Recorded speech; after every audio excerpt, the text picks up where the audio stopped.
हमें गुरु अधिराम आलोकित कण कण बना वंदन हो अधिराम। क्षमन शास्त्री परमाणु सामने परमागम रहस्य गाथा मम आस्था के एकमात्र कीन आचार्य भगवत उपदान की आंगन में बहुत प्रार्थनाचार्य पूज्य प्रदाता। संयम के भाव है आज जगे मेरे नाम के आगे राम चल गे। संयम के भाव है आज जगे मेरे नाम के आगे राम लगे।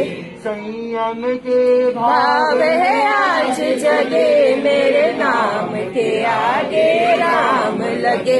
मेरे नाम के आगे राम लगे। मेरे नाम के आगे राम लगे। मेरे नाम के आगे राम लगे। मेरे नाम के आगे राम लगे। संयम के भाव है आज जगे मेरे नाम के आगे राम लगे।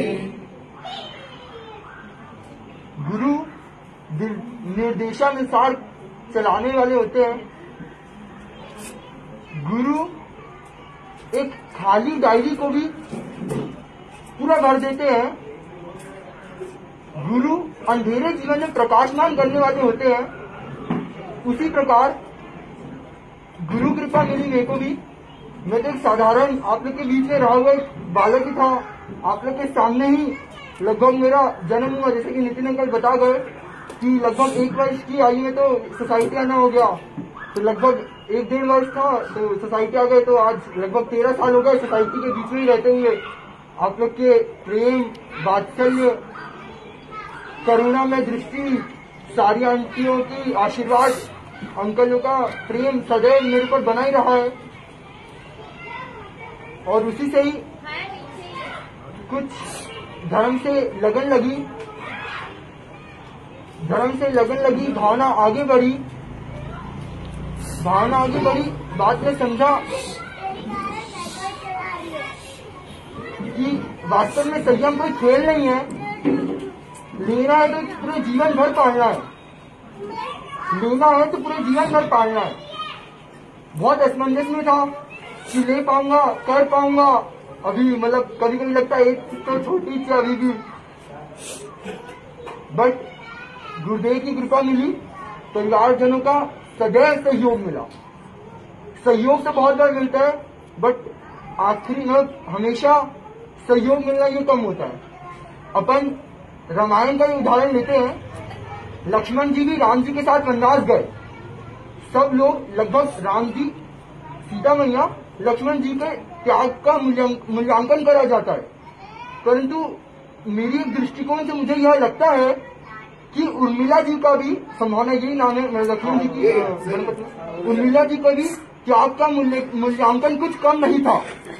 जो खुद अपने हस्बैंड को, नवविवाहित को ही 14 वर्ष के वनवास में भेज दिया। वो क्या श्रद्धा या क्या समर्पणा रही होगी। आज सब लोग मेरे त्याग की मूल्यांकन कर रहे हैं, छोटे वय में कठिन संयम या कुछ भी। परंतु मैं बोलना चाहूंगा कि मैं जो भी आज यहाँ तक पहुंचा हूँ वो सिर्फ और सिर्फ मेरे माता पिता की कृपा से पहुंचा हूँ एवं परिवारजन। जानते हुए भी कि अपना बेटा अपने हाथ से निकल रहा है, अपना बेटा आजीवन जो पूरे वृद्ध समय में साथ देने वाला है वो चले जाएगा। वो आज के लिए नहीं, कल के लिए नहीं, लगभग संभावना ऐसा लगता है जब तक के गुरुदेव निर्देश नहीं दे तब तक के दूर आने का काम संभावना नहीं पड़ेगा मेरा। तब तक के हमेशा अपने कलेजे को कौर को देना कोई मेरे हिसाब से कम बड़ी बात नहीं है। तो मैं उन परिवारजनों का, उन माता पिता को अनंत उपकार मानता हूँ एवं उनके लिए 2 लाइन गाना चाहूंगा। माने मुझसे चाहा तुम संयम ले लेना, पिता ने मुझे बतलाया संयम सुखदाई है। इंतजार में मैं बैठा हूँ, तुम इजाजत दो। इंतजार में मैं बैठा हूँ, तुम इजाजत दो। इजाजत से तुम्हारी मैं मुक्ति पाऊंगा। इजाजत से तुम्हारी मैं मुक्ति पाऊंगा। तुम्हारे उपकारों को ना भूल पाऊंगा।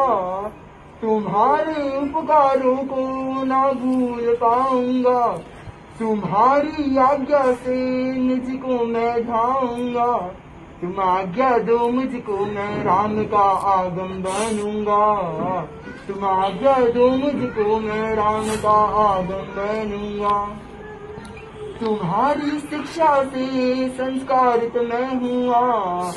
गुरु राम मिले मुझको तुम्हारी कृपा से।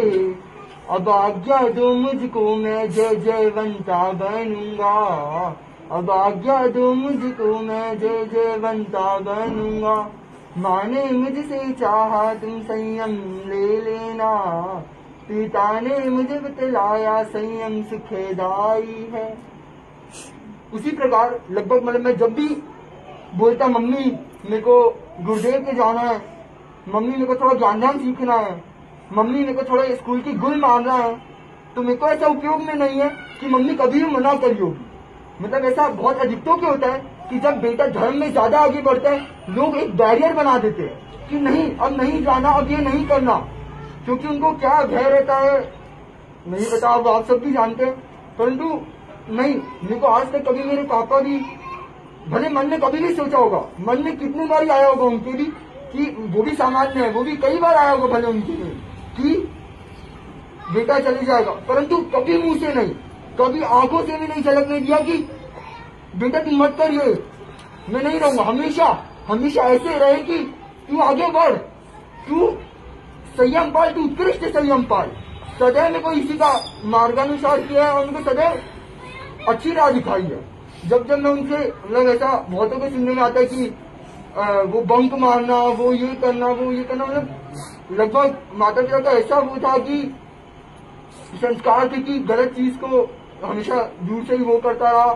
फिर मतलब फिर भी इधर भी सत्या जी हैं, उनसे भी ज्ञान सीखता रहा, भावना बनी, घर में बात चली और लगभग कईयों के सुनने में आता है 11 मीटिंग, 21 मीटिंग, कितनी मीटिंग हो रही है, 5 साल 6 साल अंतराल जा रही है।